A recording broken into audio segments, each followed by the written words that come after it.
안녕하십니까. 2024년 4월 19일 오후 5시 좀 넘었습니다. 현재 제가 있는 이곳은요, 대진고속도로 대전 방향 상행선이죠.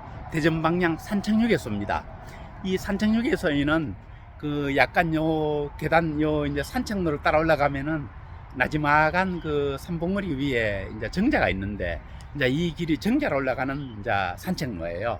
제가 이 산책로를 올라가면서 이 영상을 찍고 있습니다. 제가 약 한 십몇 년 전에 어떤 낯선 분하고 좀 자동차로 이렇게 한참을 이렇게 동행할 그런 이제 기회가 있었습니다. 그런데 그때 그 낯선 분이 저에게 먼저 말을 걸어오시더라고요. 저는 요즘 아침에 나올 때마다 간절히 기도하고 나옵니다. 그 제가 이제 크리스찬이기 때문에 제가 이제 그분에게 여쭤봤어요. 혹시 기독교인이십니까? 간절히 기도하고 나오신다니 기독교인이신 모양입니다. 이렇게 여쭤봤어요. 그러니까 그분의 대답이 약간 의아했어요. 저는 전혀 그 어떤 종교도 믿지 않는 무교인입니다. 무교인이지만은 요즘 워낙 그 세상이 험악하고 정말 우리 가족과 내 앞에 어떤 일이 생길지 모를 정도로 너무나 그 시대가 악하고 세상이 악하기 때문에 그 어떤 대상이 없지만은 기도하지 않고는 도무지 마음이 불안해가지고, 그래서 그 대상이 없지만은 간절히 기도하고 나온다, 이런 말씀을 하시더라고요. 저는 참 그 크리스찬으로서 그분의 말씀이 충분히 이해가 됩니다. 우리 대부분의 사람들이 평상시에는, 크리스찬도 마찬가지예요. 평상시에는 별로 기도할 마음이 없이 그냥 혼자 살아갑니다. 그런데 정말 그 인간이 해결할 수 없는 큰 문제에 직면하게 될 때는요, 어느 누구든지 신을 믿는 종교인이든지 신을 믿지 않는 비종교인이든지 간에 어떤 절대자의 가상적인 절대자를 스스로 만들어 놓고라도 대부분 그 기도의 형식을 취하게 되는 대부분 사람들의 심리가 이렇게 되게 되어 있습니다. 저는 이런 사람들 정말 많이 만나봤습니다. 그런데 이제 대부분 우리는 기도할 때 대부분 어떤 내 앞에 갑자기 들이닥치는 어떤 문제든지 내가 직면하는 어떤 큰 어떤 이런 문제를 해결하기 위해 가지고 좀 제발 이 문제 어떻게 해달라는, 대부분 이제 이렇게 기도를 하게 되거든요. 그러니까 우리는 내 앞에 닥친 문제가 가장 우선이에요. 이 문제 해결이 가장 급선무적인 이제 그런 어떤 참 성격의 기도를 하게 됩니다. 그런데 사실 우리 사람들에게 거의 대부분은 우리 앞에 닥친 문제들이 이게 갑자기 하늘에 뚝 떨어지듯이 갑자기 닥친 건 아니잖아요. 반드시 어떤 문제는 깊은 원인이 있고 그 원인이 여기까지 달려온 어떤 그런 경로가 있거든요.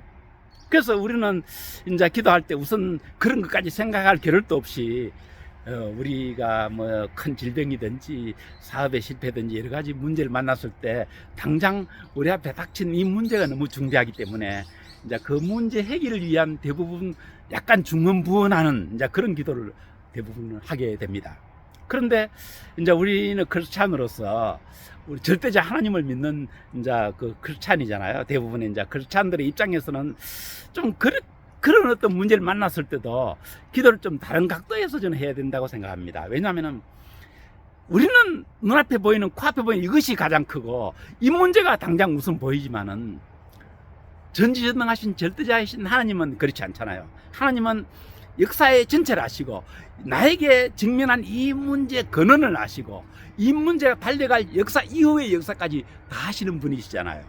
그렇기 때문에 하나님이, 우리는 하나님께 기도를 드리지만은 하나님이 보시는 현재 내 앞에 직면한 이 문제에 대한 생각과 해결 방법은 전혀 다를 수가 있는 것이죠. 그래서 우리 크리스찬들은 기도할 때에 내 앞에 직면한 문제가 아무리 크더라도 이 문제에 집중에 완전히 어린다기보다는, 완전히 매몰되기보다는 하나님은 이 문제에 대해서 어떤 입장을 가지고 계시고 이 문제 해결에 어떤 방향을 가지고 계시는가, 이걸 저는 먼저 여쭤보는 게 제대로 된 기도의 정석이라고 생각을 합니다.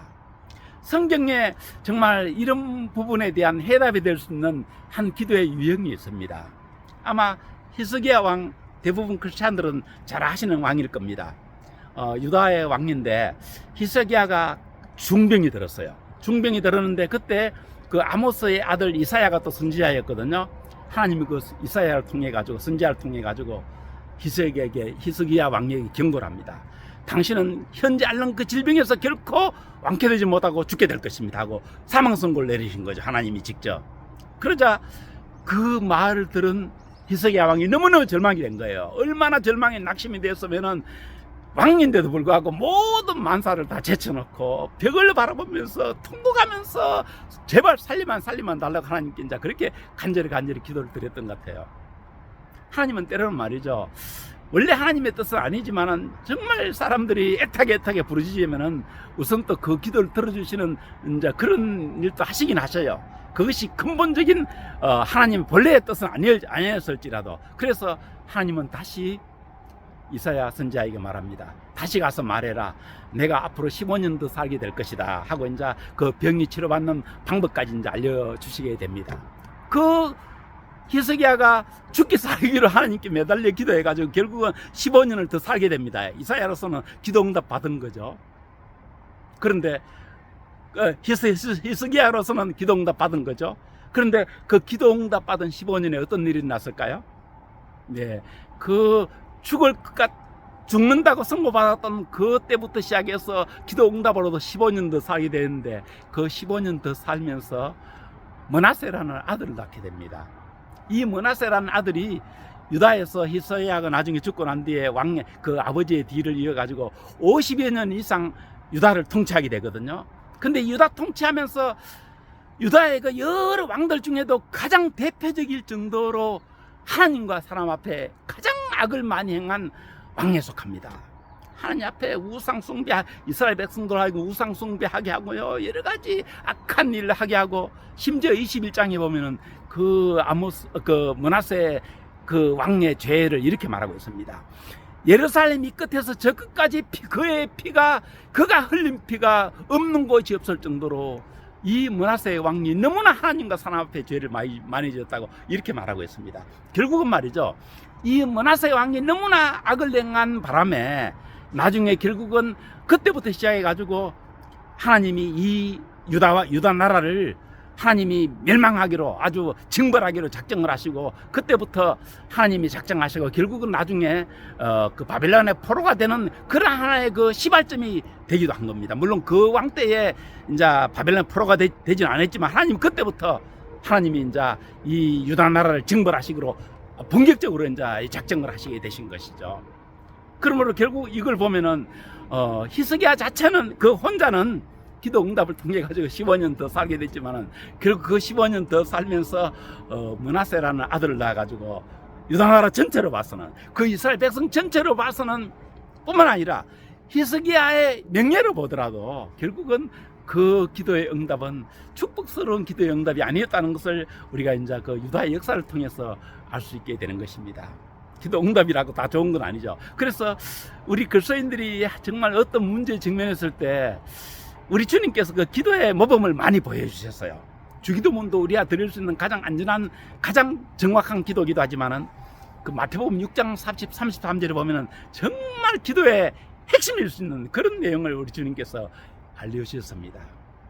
너희는 이방인들처럼 뭐 입을 거 먹을 거 이런 거 걱정 근심하지 말고 먼저 그 나라와 그 의를 먼저 구하라.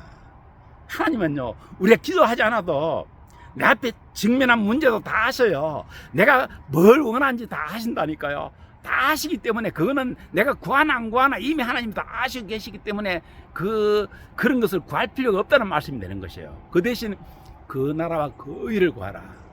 하나님의 나라와 하나님의 뜻, 그 뜻을 먼저 구하게 되면은 하나님이 이 모든 것을 다 하신다. 이 말씀은 구태여 일일이 조목조목 구하지 아니한 것까지도 하나님이 알아서 다 축복해 주신다는 이제 그러한 말씀이 되겠습니다. 제가 IMF 때 전부터 시작해서 이제 중국 선교 활동을 하면서 저도 나름대로 이제 선교 대상자들에게 기도에 대해서 가르치게 되는데요. 그 선교 활동하다가 제가 아주 큰 어려움을 만났습니다. 제가 운영하던 회사가 중국인들의 관리 부실로 인해 가지고 하루아침에 좀 회사가 잘 나가기 시작하던 때예요. 그랬는데 하루아침에 회사가 완전히 불이 나가지고 이제 망하게 됐죠. 그래가지고 저희 집 작은 빌라도요, 법원에 차압이 되고 저희 집에 그 뭐 별 볼품 없는 흑백 텔레비전까지도 완전히 빨간 딱지가 와가 다 붙여버릴 정도로 이렇게 참 어려워가지고 제가 정말 참 가장 인간으로서 살아갈 수 있는 가장 밑바닥 생활도 저는 참 다 해보게 됐습니다. 그런데 제가 그때도 차마 주님 앞에 주여 이 경제적인 문제 좀 해결해 주십시오 이런 기도는 차마 제가 드릴 수 없더라고요. 왜 그러냐면은 저에게는 절실한 문제지만은 그것이 하나님 앞에는 다른 의미의 것일 수가 있잖아요. 하나님이 제가 좀 연단이 필요해가지고 이런 어려움을 겪게 하셨는데 그 연단도 다 겪기도 전에 제가 먼저 하나님 앞에 덜컥 이거 해결해 주셔야 하게 되면은 저는 여전히 하나님 앞에 잘못된 길을 여러 가지 하나님 보실 적에 또 이 잘못 방향으로 갈 수가 있잖아요. 그래서 저는 하나님 이런 어려움 속에서도 먼저 제가 잘 이길 수 있게 해주시고 제게 왜 이런 어려움 왔는지 그걸 좀 깨닫게 해주십시오. 다만 넘어지지는 않게 해주십시오. 저 솔직히 항상 이러한 기도를 했습니다. 심지어는 우리 자녀들도 다 대학 입시 과정이 다 있었거든요. 그때도 좀 차마 우리 자녀들 좋은 대학 가게 해주세요. 이런 기도를 드릴 수가 없었어요. 왜 그러냐면은 우리 자녀들이 좋은 대학 가는 거 저의 뜻일 수는 있지만 그것이 주님의 뜻일 수는 없잖아요. 심지어는 이와 같다고 저는 생각합니다. 우리나라가 예를 들어 어느 다른 나라하고 축구 경기를 할 때 아마 우리나라 크리스찬들 많이 기도하셨을 거예요. 우리나라 이기게 해달라고. 그러면 그 상대 국가는 기도 안 했겠습니까? 하나님이 어느 나라 국민들의 저 기도를 들으셔야 돼요. 그렇기 때문에 저는 이러한 기도는 하나님 앞에 드리지 않는 것이 원칙이라고 생각합니다. 그래서 저는 정말 살아가면서 기도에 대해서만큼은 어떤 직면한 문제가 절실하긴 하지만은 그럴 때마다 하나님이 나에게 왜 이 문제를 허락하셨는가? 왜 이 문제가 있게 하셨는가? 하나님은 이 문제에 대해서 어떤 입장을 가지고 계시는가? 이걸 먼저 하나님께 여쭤보고 이 문제 해결을 하나님의 뜻에 조용히 맡겨드리는 이것이 기도에 대한 정석이 아닌가 제 개인적으로 이렇게 생각을 하면서 살아왔고 앞으로도 그렇게 살아갈 작정입니다. 혹시 여러 가지 어려운 문제 직면에 계십니까? 그 문제 해결 물론 우리에게 필요하죠. 그러나 그 문제보다 더 하나님은 더 근원적인 어떤 문제도 알고 계시고 그 문제를 통해서 더 축복스러운 방향으로 가는 길도 우리 하나님은 이미 알고 계시고 그쪽으로 인도하실 수 있다고 생각을 합니다.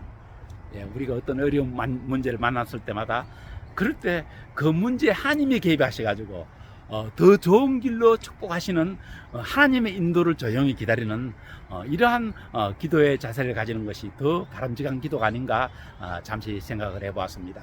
부디 저와 여러분들의 평생에 우리 하나님이 늘 함께 계시기 때문에 우리가 기도하지 않은 것까지도 하나님이 축복해 주시는 이러한 축복의 삶이 되시기를 우리 주 예수 그리스도의 이름으로 축복을 드립니다. 감사합니다.